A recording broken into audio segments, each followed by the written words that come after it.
Whiskers and the Window.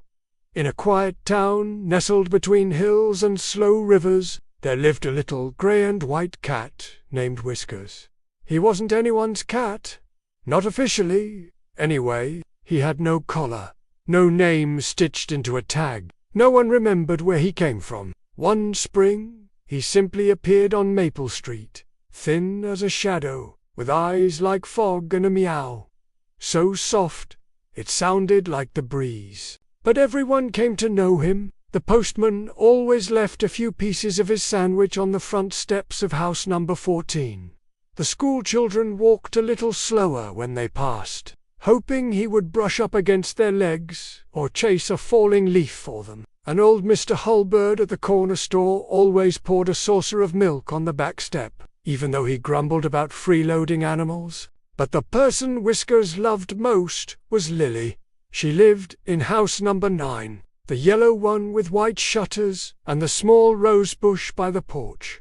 Lily was 6. She had curly brown hair, 2 front teeth missing, and a laugh that made Whiskers' ears twitch with joy. Every morning before school, she would tap the front window and whisper his name, and he would come trotting up, tail high, and sit right outside, meowing softly. He didn't know why he trusted her more than anyone. Maybe it was the way she always looked right into his eyes, or the way she never grabbed at him too fast, or how she always shared the last bite of her toast. Sometimes she would sneak outside and sit on the porch with him, telling him secrets in a whispery voice. "I don't like the dark," she once said. "My mum cries when she thinks I'm asleep," she said another time. "I wish you could live inside with me, but I'm not allowed to have a cat," she sighed. Whiskers didn't understand all of her words, but he listened to her voice, slow and sweet, and curled at her feet until she had to go.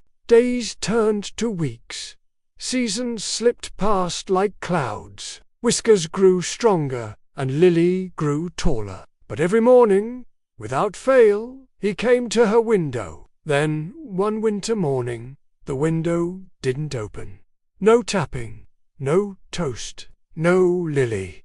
He waited by the rosebush, now wilted and brown, and watched the frost gather on the windowsill. He waited the next day, and the next.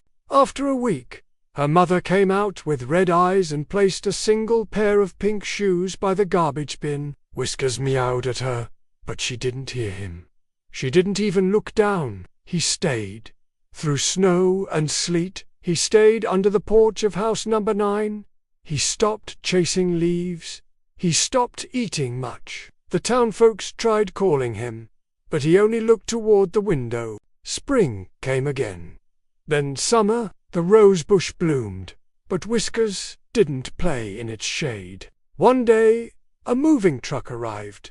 Furniture came out, her bed, her books, the toy rabbit she used to hold. Strangers stepped into the house, cleaning, packing, walking past him as if he were a shadow. He didn't leave. Years passed. A new family moved in. Their children tried to pet him. He didn't run, but he didn't stay either.